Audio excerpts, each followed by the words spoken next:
நம்ம வாழ்க்கையில் சில நேரங்களில் நமக்கு நடந்த சில மறக்க முடியாத தருணங்கள்லாம் இருக்குங்க.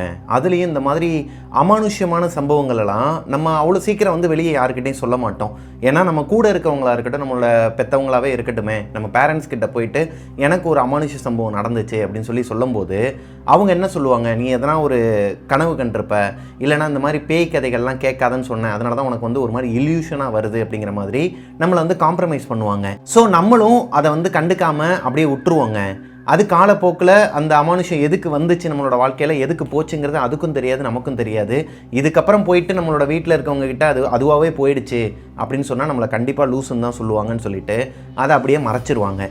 அதுவே காலப்போக்கில் நமக்கு கல்யாணமாகி நமக்கு ஒரு குழந்தை பிறந்து அந்த குழந்தை கொஞ்சம் வளர்ந்ததுக்கு அப்புறமா நம்ம ஒரு பேய் படத்துக்கு போகிறோம்னு வச்சுக்கோங்களேன். உதாரணத்துக்கு காஞ்சனா படத்தை எடுத்துக்கலாங்க.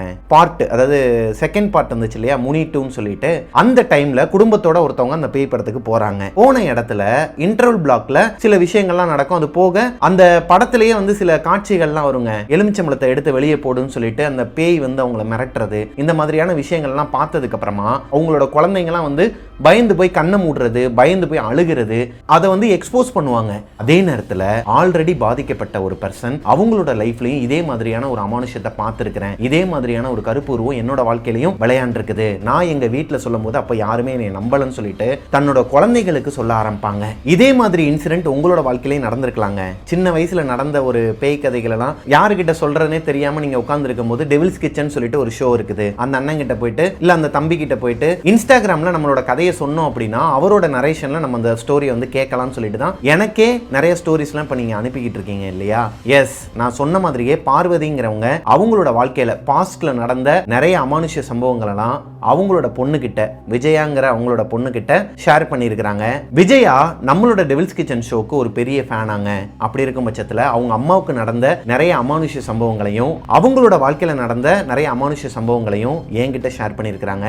அதை பற்றின ஒரு தொகுப்பை தான் இன்னைக்கு நம்மளோட எபிசோட்ல பார்க்க போகிறோம். ஷோக்குள்ள போகிறதுக்கு முன்னாடி நம்ம சேனலை சப்ஸ்கிரைப் பண்ணாதவங்க சப்ஸ்கிரைப் பண்ணிருங்க, பக்கத்தில் இருக்க பெல் ஐகானை தட்டி விட்டுருங்க. வாங்க ஸ்டோரிக்குள்ள போலாம். Welcome to our show Devil's kitchen.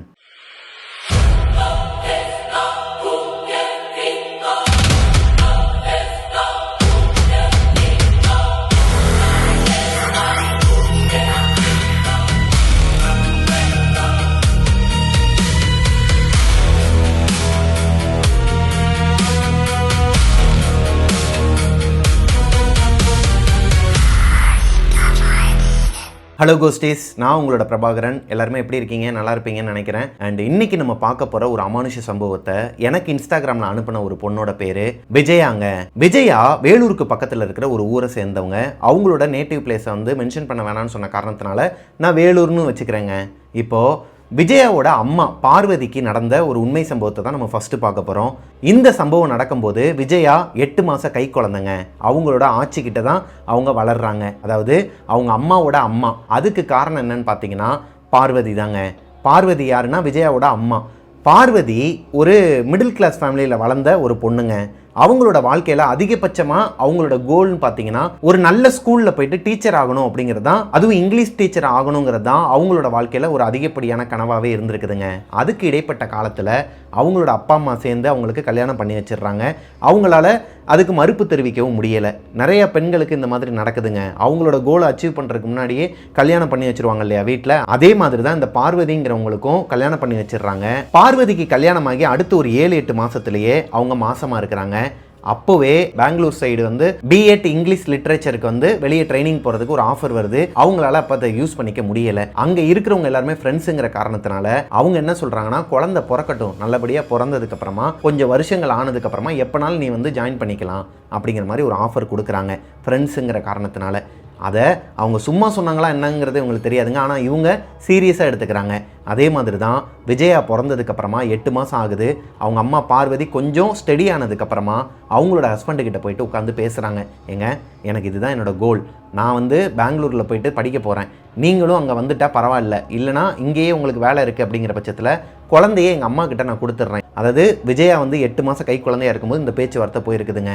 பார்வதியோட ஹஸ்பண்டும் புரிஞ்சுக்கிறாரு. சரிம்மா, ஓகேம்மா, ஒன்றும் பிரச்சனை இல்லை, நீ லீவ் கிடைக்கும் போதெல்லாம் இங்கே வந்துரு அங்கேயே வந்து இருந்துடாத அப்படிங்கிற மாதிரி சொல்லி அவங்கள வந்து அனுப்பி விட்டுறாரு. அவங்க போன இடம் பெங்களூரில் ஒரு ரூரல் வில்லேஜ் ஏரியா மாதிரி இருக்குமாங்க. லைக் அந்த பெங்களூரோட அவுட்ரு ஏரியாவில் இருக்கிற ஒரு இடத்துக்கு தான் போய் படிக்க போயிருக்கிறாங்க.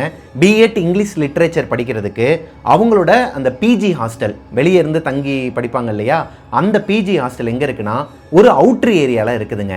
அந்த ஏரியாவுக்கு போகும்போதே பயங்கரமாக இருக்குமா. காலையில் எதுவுமே தெரியாத அவங்க பச்சை பசேர்னு இந்த கருவேலங்காடுலாம் இருக்குமாங்க. ஒரு மாதிரி காட்டுப்பகுதி மாதிரி தான் இருக்குமா பார்க்கறதுக்கே. ஆட்டோவில் தான் அங்கே இருக்கிறவங்க எல்லாருமே வெளியே போவாங்களாம் வருவாங்களாம். ஒரு சிலர்கிட்ட மட்டும் பைக்லாம் இருந்திருக்குதுங்க. அந்த ஹாஸ்டலில் ஒரு ரூமுக்கு 2 பொண்ணுங்களாம். இப்போ பார்வதி அவங்க கூட ஒரு பொண்ணு நல்லாவே செட் ஆயிடுறாங்க. அங்கே வரவங்க எல்லாருமே மோஸ்ட்லி இவங்களோட ஃப்ரெண்ட் சர்க்கிளில் இருக்கிறவங்க தானா. எல்லாமே நல்லபடியாக தாங்க போயிட்டு இருந்திருக்குது.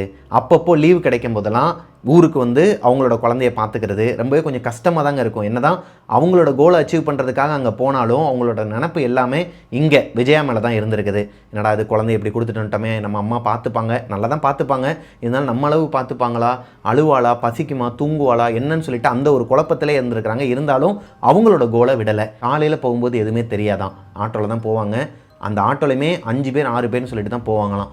மொத்தமாக ரிட்டன் வரும்போதும் 5 பேர் 6 பேராக தான் வருவாங்களாம். ரிட்டன் வரும்போது மட்டும் அடிக்கடி இவங்களுக்கு வந்து கொஞ்சம் வேலைகள் இருக்கிற காரணத்தினாலே கொஞ்சம் டவுட்ஸ் இருக்கும்போது அங்கேயே உட்கார வேண்டிய சூழ்நிலை வந்து இவங்க மட்டும் தனியாக ஒரு ஆட்டோ பிடிச்சி வீட்டுக்கு வர வேண்டிய, அந்த ஹாஸ்டலுக்கு வர வேண்டிய ஒரு சூழ்நிலையும் இருக்குமாங்க. அந்த டைம்லலாம் இவங்களுக்கு கொஞ்சம் பயமாக இருக்குமாங்க. ஏன்னா அந்த ஏரியாவில் நிறைய அமானுஷ்யங்கள் இருக்கிறதாகவும், அது போக அந்த ஏரியாவை தாண்டி போகும்போதே ஒரு சுடுகாடு ஒன்று, பழைய சுடுகாடு, இப்போ லைவில் இல்லை, ஆல்ரெடி சுடுகாடாக யூஸ் பண்ண ஒரு இடம், அந்த இடம்லாம் ஒரு மாதிரி இடிஞ்சு போய் கிடக்குமா. அந்த கூரை மாதிரி வச்சுருப்பாங்க இல்லையா எரிக்கிற இடத்த, அதெல்லாம் ஒரு மாதிரி இடிஞ்சு போய் கிடக்குமா. அந்த இடத்த கிராஸ் பண்ணும்போதே இந்த இறந்தவங்களோட வீட்டுக்குள்ளே போனால் ஒரு ஸ்மெல் வரும் இல்லையா, அது போக செத்துப்போன எலி ஒரு 3 நாள் 4 நாள் உங்கள் வீட்டுக்குள்ளே இருந்துச்சுன்னா எப்படி ஸ்மெல் வரும், அந்த மாதிரி கெட்ட ஸ்மெல்லாம் வருவாங்க. அதுக்கு இன்னொரு காரணமும் இருக்குதான். அந்த ஏரியாவில் இருக்கிறவங்களாம் குப்பையை ப்ராப்பராக குப்பை தொட்டியில் போடாமல் மொத்தமாக அந்த பாலடைஞ்ச இடத்துல போயிட்டு போடுறதுனால, இந்த முட்டையோட ஓடு அப்புறம் நிறைய விஷயங்கள்லாம் அப்படி போடுறதுனால அந்த கவிச்சி ஸ்மெல்லு கூட அப்படி அடிக்கலாம்னு சொல்லிட்டு இவங்களே மனசை தேர்த்திக்கிட்டு தான் எல்லாமே நல்லபடியாக தாங்க போயிட்டு இருந்திருக்குது. காலப்போக்கில் பார்வதி மாசமாயிடுறாங்க. அவங்க 2வது குழந்தை வயிற்றுல இருக்குது. அதாவது விஜயா அவங்களோட அம்மா வீட்டில் கொடுத்துருக்குறாங்க, அவங்க ஆட்சி தான் வளர்த்துட்டு இருக்கிறாங்க. இப்போ பார்வதி 2nd டைம் பிரெக்னென்ட் ஆகிருக்கிறாங்க. இது அவங்களுக்கு தெரியறதுக்கு முன்னாடியே, அதாவது இந்த வாமிட் சென்சேஷனல் இதெல்லாம் வரதுக்கு முன்னாடியே அவங்களால ஒரு சில விஷயங்கள்லாம் உணர முடிஞ்சிருக்குதுங்க. என்னன்னா அவங்களோட ஏரியாவுக்கு தனியாக அவங்க ஆட்டோவில் போகும்போது அவங்கள யாரோ ஒருத்தவங்க ஃபாலோ பண்ணுற மாதிரியும், அந்த ஏரியாவில், அதாவது அந்த இடிஞ்சு போன இடம் சொன்னாங்க இல்லையா சுடுகாடு மாதிரி இருக்குன்னு, அந்த இடத்துக்குள்ளே யாரோ ஒருத்தவங்க நின்றுட்டு இருக்கிற மாதிரியே இருக்குமா.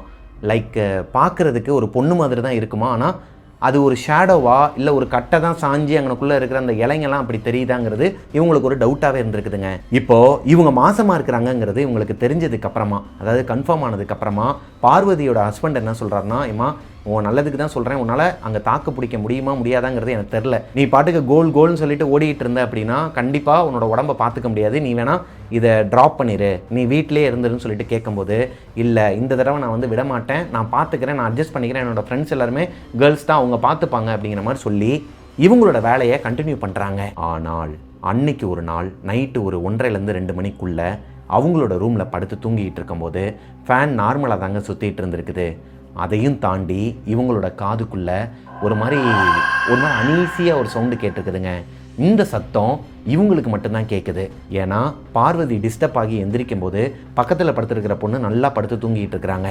ஒருவேளை அவங்க நல்லா ஆழ்ந்த தூக்கத்தில் இருக்கிறனால கேட்கல போலன்னு சொல்லிட்டு இவங்க காதில் பஞ்சுலாம் வச்சுட்டு படுத்து தூங்குறதுக்கு ரொம்ப ஒரு மாதிரி கஷ்டப்பட்டு தான் தூங்கியிருக்கிறாங்க. அடுத்த நாள் காலையில் எந்திரிச்சதுமே அந்த பொண்ணுக்கிட்ட சொல்கிறாங்க, நைட்டு ஒரு மாதிரி சவுண்டு கேட்குதுரி, உனக்கு கேட்குதா, எனக்கு டிஸ்டர்பன்ஸ் ஆகுது அப்படிங்கிற மாதிரி சொல்லும்போது, இல்லையே பாரு எனக்கெல்லாம் கேட்கலைன்னு சொல்லிட்டு அவங்க என்னைக்கு சொன்னாங்களோ அப்போ தான் இவங்களுக்குள்ள ஒரு பயம் வருதுங்க. இப்போது அடுத்த நாள் நைட்டும் அவங்களுக்கு அந்த சத்தம் கேட்குது.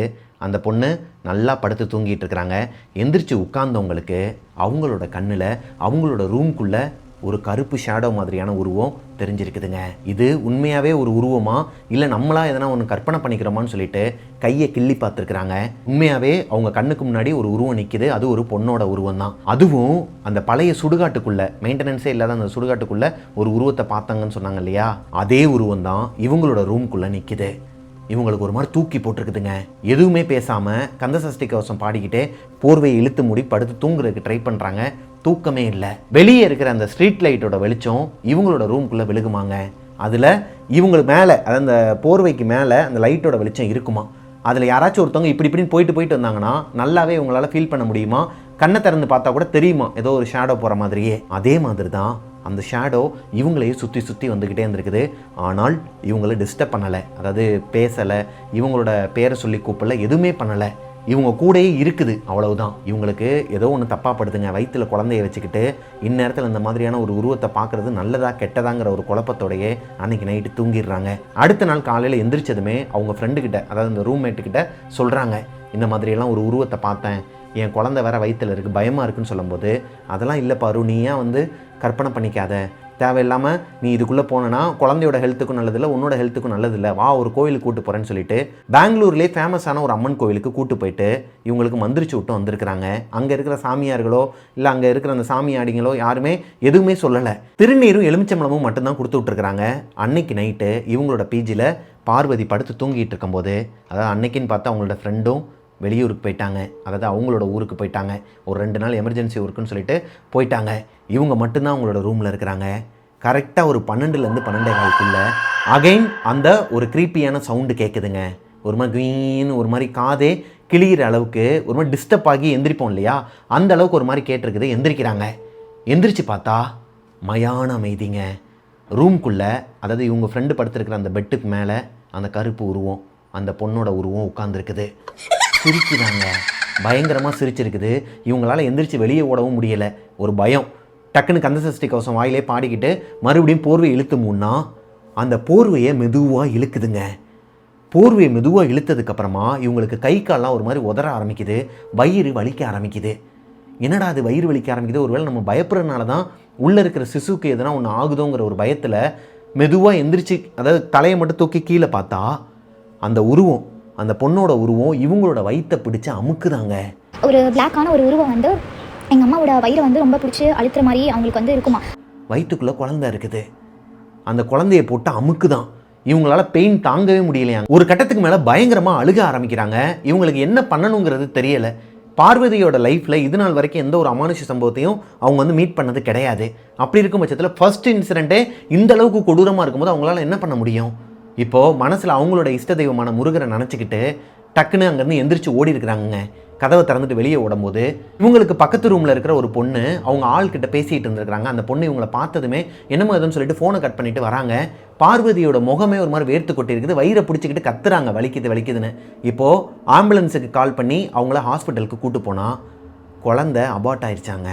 குழந்தை அபார்ட் ஆனதுக்கப்புறமா அவங்க ஒரு மாதிரி உடஞ்சி போயிடுறாங்க. இதுக்கு காரணம் அந்த உருவம் தாங்கிறது இவங்களுக்கே தெரியும். இப்போது அவங்க ஹஸ்பண்டுக்கு ஃபோன் பண்ணி என்னை வந்து கூட்டிகிட்டு போங்கங்கிறாங்க. வேலூருக்கு போனதுக்கப்புறமா பார்வதியோட அம்மா இருக்கிறாங்க இல்லையா, அவங்க இவங்களை வந்து ஒரு கோவிலுக்கு கூட்டு போகிறாங்க. அந்த கோவிலில் இந்த குறி சொல்கிறது, இந்த செய்வன சூனியம் எடுக்கிறது இதெல்லாம் பண்ணுவாங்களாம். அவங்க கிட்ட போய் கேட்கும்போது அவங்க என்ன சொல்கிறாங்கன்னா, மா நீ வந்து கொஞ்சம் ஆபத்தான இடத்துல தங்கிட்ட, அந்த இடத்துல நீ தங்கின இடத்துல பிரச்சனை கிடையாது, ஆனால் அந்த இடத்துக்கு போகிற வழியில் நிறைய ஆத்மாக்கள்லாம் இருக்குதுமா.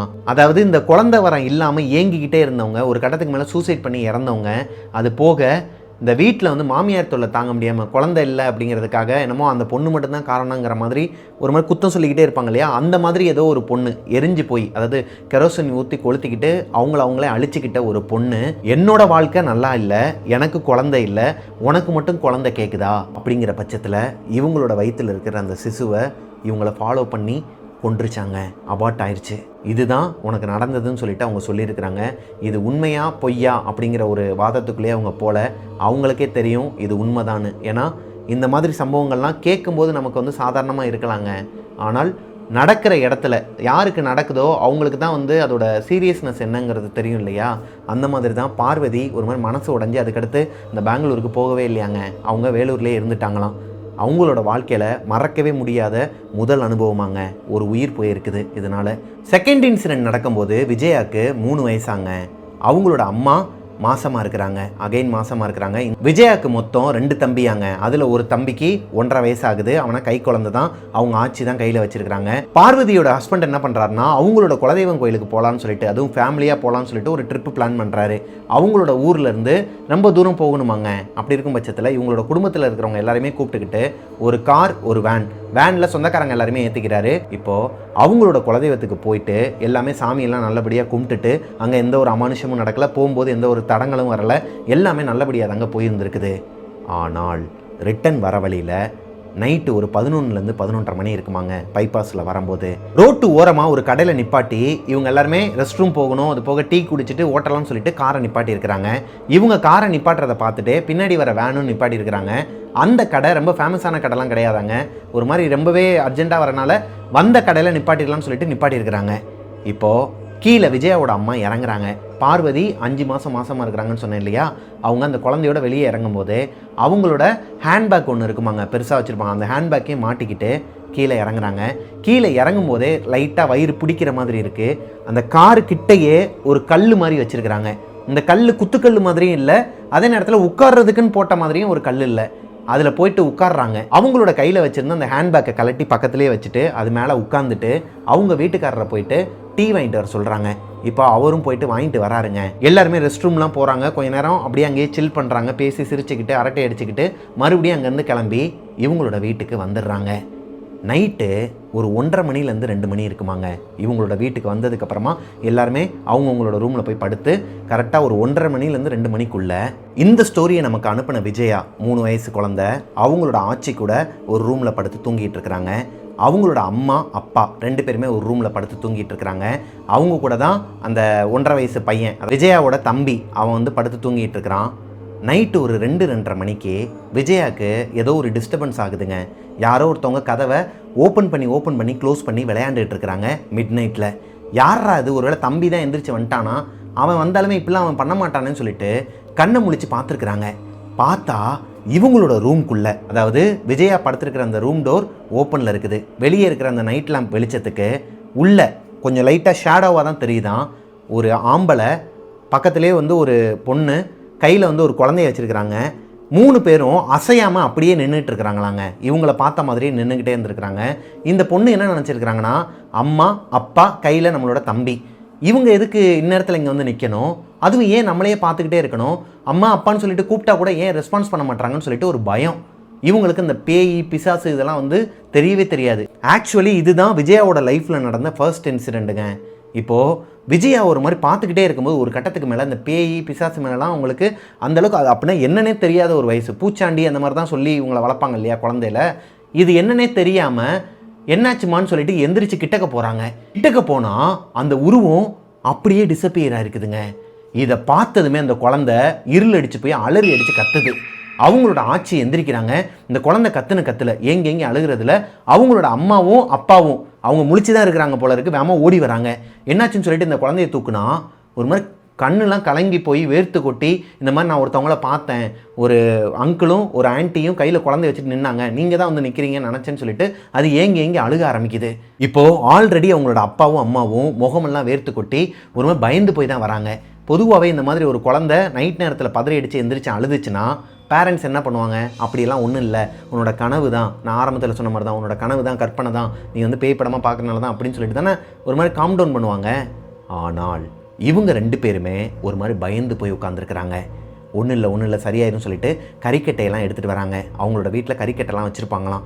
கறிக்கட்டை, இரும்பு, இந்த சாவி கொத்து இதெல்லாம் எடுத்துகிட்டு வந்து அந்த குழந்தைகிட்ட வச்சுட்டு குழந்தையோட ஆட்சிக்கிட்ட கையில் கொடுக்கும்போது அவங்களே கேட்குறாங்க, என்ன நடந்துச்சு, எதையோ மறைக்கிறீங்க நீங்கள் 2 பேருமே சொல்லிட்டு கேட்கும்போது தான் இந்த குழந்தையை தூங்க வச்சுட்டு அதுக்கப்புறமா அவங்க பாட்டிக்கிட்ட வந்துட்டு அவங்க அம்மாவும் அப்பாவும் சொல்லியிருக்கிறாங்க. இங்கே இந்த சம்பவம் நடந்துகிட்ருக்கிற ஒரு 5 நிமிஷத்துக்கு முன்னாடி அங்கே பார்வதி அவங்களோட ரூமில், பார்வதி அவங்களோட ஹஸ்பண்ட் அவங்களோட குழந்தை 3 பேருமே படுத்து தூங்கிட்டு இருக்கும்போது அவங்க மாசமாக வேறு இருக்கிறாங்க. திடீர்னு அவங்களுக்கு ஏதோ யாரோ ஒருத்தவங்க கிச்சனுக்குள்ளே உருட்டுற மாதிரி சத்தம் கேட்டிருக்குதுங்க. என்னடா அது கிச்சனுக்குள்ளே யாரா உருட்டிகிட்டு இருக்கான்னு சொல்லிட்டு மெதுவாக எந்திரிக்கிறாங்க. நல்லாவே தெரியுது ஒரு ஷேடோ, யாருன்னே தெரியாத ஒருத்தர், ஒரு ஆம்பளை தான் குறுக்க நெருக்க நடந்துகிட்டு இருந்திருக்கிறாருங்க ஹாலில். யாரா அது இந்நேரத்தில், வீட்டுக்காரராக இருப்பாருன்னு சொல்லிட்டு திரும்பி பார்த்தா அவர் நல்லா படுத்து தூங்கிட்டு இருக்கிறாரு. பயந்து போயிட்டு மெதுவாக எந்திரிச்சு அந்த கதவை ஓப்பன் பண்ணிவிட்டு யாருன்னு கேட்குறேன்லன்னு சொல்லிட்டு வெளியே வராங்க. அவங்களோட வீடே ஒரு மாதிரி மயான அமைதியாக இருக்குதுங்க. இந்நேரம் பார்த்து அவங்களோட அந்த ஹேண்ட்பேக் ஒன்று இவங்க கையில் வச்சுருந்தாங்கன்னு சொன்னேன் இல்லையா, அந்த கல் மேலே வச்சுருந்த ஹேண்ட்பேக், அந்த ஹேண்ட்பேக் கீழே கிடக்குது. அதிலிருந்து கொஞ்சம் இந்த மட்டன் பீஸ்லாம் அங்கங்கே சதறி கிடக்குதுங்க. என்னடா அது மட்டன் பீஸ் எப்படி இங்கே வந்துச்சு, இது எப்படி சாத்தியமாகும், நம்ம வாங்கவே இல்லையேன்னு சொல்லிட்டு பயந்துக்கிட்டே மெதுவாக அவங்களோட கிச்சனுக்குள்ளே எட்டி பார்த்துருக்குறாங்க. அவங்க கிச்சனுக்குள்ளே ஒரு கவரை நல்லா கிழித்து அதுக்குள்ளே இருக்கிற மட்டனெல்லாம் எடுத்து ஒரு ஆணும் பெண்ணும் ஒரு மாதிரி கரு கருன்னு எரிஞ்சு போன ஒரு உருவமாங்க எடுத்து சாப்பிட்டுட்டு இருக்கிறாங்களாங்க. அவங்களுக்கு கண் மூக்கு வாய் எதுவுமே கிடையாது, உருவம் மட்டும்தான் தெரியுதான். ஒரு மாதிரி டார்க்காக இருந்திருக்கிறாங்க. இதை பார்த்ததுமே அவங்களுக்கு ஒரு மாதிரி தூக்கி போட்டுருக்குதுங்க. ஆல்ரெடி அவங்களுக்கு ஒரு எக்ஸ்பீரியன்ஸ் இருக்குது. இதனால தான் ஒரு குழந்தைய அவங்க இழந்தாங்க. நம்ம ஃபர்ஸ்ட் இன்சிடென்ட்லேயே பார்த்துருப்போம் இல்லையா. இப்போ அவங்களே மனசை காம் டவுன் பண்ணிக்கிட்டு கந்தசஷ்டி கவசம் சொல்ல ஆரம்பிச்சுக்கிட்டு மெதுவாக அவங்களோட ரூம்குள்ளே போயிட்டு அவங்களோட ஹஸ்பண்டை எழுப்புறாங்க. எங்க எந்திரிங்கன்னு சொன்னோனையும் அவர் என்னமோ எதுவும் சொல்லிட்டு பதறிடிச்சு எந்திரிச்சு இவங்க ஒரு மாதிரி முகம்லாம் வேர்த்து கொட்டி அழுதுகிட்டு இருக்கும் போதே கண்டுபிடிச்சிடுறாருமா. ஒன்றும் இல்லைம்மான்னு சொல்லிட்டு காம் டவுன் பண்ணிட்டு மெதுவாக வெளியே வராரு. அவருக்குமே அந்த சத்தம் கேட்டிருக்குது. அவர் வெளியே வந்து பார்க்கும்போது அந்த இடத்துல அந்த 2 உருவமும் இல்லை. ஆனால் அந்த மட்டன் பீஸ் எல்லாமே அங்கங்கே சதறி கிடக்குது. அந்த கறி எல்லாத்தையுமே யாரோ ஒருத்தவங்க சாப்பிட்ருக்குறாங்க. வெறும் எலும்பு மட்டும்தான் கிடக்குது. அங்கங்கே கொஞ்சம் கறி பீஸ்லாம் சதறி கிடக்குது. இப்போது அவங்க அப்பாவுக்கே ஒரு மாதிரி பதற ஆரம்பிக்குதுங்க. காலையில் வந்து கோயிலுக்கு போயிட்டு வந்துடலாமான்னு சொல்லிட்டு இப்போது ஒரு எலுமிச்சம்பழத்தை எடுத்து அவங்களோட குலதெய்வம் கோயிலுக்கு போனாங்க இல்லையா, அந்த எலுமிச்சம்பழத்தை எடுத்து இவங்களோட கையில் கொடுக்குறாங்க. ஏங்க கரெக்டாக சொல்லுங்கள், இந்த மட்டன் வந்து நம்மளோட குலதெய்வம் கோயிலேருந்து நீங்கள் எடுத்துகிட்டு வந்தீங்களா? அப்போ தான் பார்வதியோட ஹஸ்பண்ட் ஒரு விஷயத்த சொல்கிறாரு. அவங்களோட குலதெய்வம் கோயிலுக்கு போனப்போ கெடா வெட்டியிருக்கிறாங்க. அதில் கூறுக்கறியை எடுத்துகிட்டு வந்திருக்கிறாரு. அந்த கூறுக்கறியை எடுத்துகிட்டு வந்தவர் பாக்கெட்டில் நல்லா கட்டி அதை தன்னோட ஒய்ஃப் பார்வதிக்கிட்டேயே சொல்லாமல் அவங்களோட ஹேண்ட்பேக்குள்ளே வச்சு ஜிப்பு போட்டு மூடி இருக்கிறாருங்க. அந்த ஹேண்ட்பேக்கை அவங்க யூஸ் பண்ணவே இல்லை. வர வரைக்கும் அவங்க எடுக்கவே இல்லை, யூஸ் பண்ணவே இல்லைங்கிற காரணத்தினால அவங்களுக்கும் தெரியலை. அந்த ஹேண்ட்பேக்குள்ளே இருக்கிற அந்த மட்டனுக்காக தான் இந்த உருவங்கள்லாம் இந்த வீட்டுக்குள்ளே வந்திருக்குது. யார் என்னன்னு ஒன்றுமே தெரியாமல் பித்து பிடிச்சி போய் உட்காந்துருக்கும் போது இங்கே கத்துற சத்தம் கேட்குதுங்க. என்னமோ எதுன்னு ஓடி வந்து பார்த்தா அப்போ தான் விஜயாவோட ரூமில் இந்த ஒரு அமானுஷ சம்பவம் நடந்திருக்குது. அந்த 3 பேரும் இவங்க கண்ணுக்கு தெரிஞ்சிருக்கிறாங்க. இந்த பொண்ணு கத்தில் அவங்க வந்து பார்த்ததும் ஏதோ ஒன்று நம்ம கூடயே வந்திருக்குது, பைபாஸில் தான் ஏதோ ஒன்று வந்திருக்குதுன்னு சொல்லிட்டு கணிச்சிடுறாங்க. அதுக்கேற்ற மாதிரியே அடுத்த நாள் ஒரு கருப்பசாமி கோயிலில் போயிட்டு மந்திரிச்சு விட்டது மட்டும் இல்லாமல் அங்கே குறி கேட்குறாங்க. அவங்க என்ன சொல்கிறாங்க அப்படின்னா, இவங்க வந்த பாதையில் தான் ஏதோ ஒரு இடத்துல இந்த அமானுஷம் வந்து ஏறி இருக்குது. அது நீங்கள் எங்கேயோ உட்காரக்கூடாத ஒரு இடத்துல போயிட்டு உட்காந்துருக்கமா, இந்த பேக்கை வைக்கக்கூடாத ஒரு இடத்துல போயிட்டு வச்சிருக்கிற அப்படிங்கிற மாதிரி சொல்லும்போது அவங்களுக்கு ஞாபகம் வருது. அது யார் என்னங்கிறதெல்லாம் இவங்களுக்கு அந்த சாமியார் சொல்லலையாங்க. ஞாபகம் வருது, அந்த கல் மேலே தாங்க வச்சேன், ஒரே ஒரு இடத்துல தான் நிப்பாட்டணும், அங்கே தான் ஏதோ ஒன்று இருக்குங்கிற பட்சத்தில் அடுத்து ஒரு வாரம் போகுதுங்க. பார்வதிக்கு ஒரு மாதிரி குறுக்குறுன்னே இருக்குது. அவங்களோட ஹஸ்பண்டுக்கும் அப்படி தான் இருக்குது. என்னன்னு தெரிஞ்சுக்கணும், இது போயிருச்சுன்னு சொல்லிட்டு அந்த சாமியார் சொல்கிறாரு. இவங்களாலே ஃபீல் பண்ண முடியுது அந்த நெகட்டிவ் எனர்ஜி இவங்களோட வீட்டுக்குள்ளே இப்போ இல்லை. ஆனால் அது யார் எதனால் நம்மளை பின்தொடர்ந்து வந்தாங்கங்கிறத தெரிஞ்சுக்கணுங்கிற பட்சத்தில் பார்வதியோட ஹஸ்பண்ட் என்ன பண்ணுறாருனா அந்த இடத்துக்கு போகிறாரு. ஹஸ்பண்ட் அண்ட் ஒய்ஃபாக அவங்களோட குழந்தையோட பைபாஸில் போயிட்டு இருக்கும்போது ஒரு ஆக்சிடெண்ட்டில் அங்கே அவங்க இறந்துட்டாங்களாங்க. ஸ்பாட் அவுட்டாக 3 பேருமே. அவங்களோட ஞாபகார்த்தமாக அவங்க குடும்பத்தை சேர்ந்தவங்க அந்த ஊருக்காரங்க தானா அங்கே ஒரு கல் வச்சுருக்கிறாங்க. அந்த கல்லில் தான் இவங்க போயிட்டு அந்த மட்டனை வச்சுக்கிட்டு ரொம்ப நேரமாக உட்காந்து வந்துருக்குறாங்க. அது போக புள்ளத்தாச்சி பிள்ளை வேற. இப்போது இவங்க கூடையே அந்த 3 ஆத்மாவுமே இவங்களோட வீட்டுக்கு வந்துட்டதா அங்கே இருக்கிறவங்களாம் சொல்கிறாங்களாங்க. இவங்க அப்பா போயிட்டு கேட்கும் போது இப்போ தான் பார்வதியோட ஹஸ்பண்டுக்கு ஒரு மாதிரி தூக்கி போட்டிருக்குதுங்க. ஐயோ என்னமோ ஏதோன்னு சொல்லிட்டு வீட்டுக்கு வந்துட்டு நடந்தது எல்லாத்தையுமே சொல்லிவிட்டு இவங்கள ஒரு சிவன் கோயிலுக்கு கூட்டு போயிருக்கிறாரு. அது போக நிறைய கோவில்களுக்கெல்லாம் கூட்டு போனதுக்கப்புறமா கொஞ்சம் அப்படியே காம் டவுன் ஆயிடுச்சாங்க. அதுக்கப்புறம் எதுவுமே நடக்கலையாம். இந்த இன்சிடெண்ட்டையும் ஃபஸ்ட்டு நடந்த இன்சிடெண்ட்டையும் காஞ்சனா படம் பார்க்க போனப்போ தான் பார்வதி அவங்களோட பொண்ணான விஜயா கிட்ட ஷேர் பண்ணுறாங்க. விஜயாவுக்கு அப்போ தான் கொஞ்சம் கொஞ்சமாக ரீகால் ஆகிருக்குதுங்க.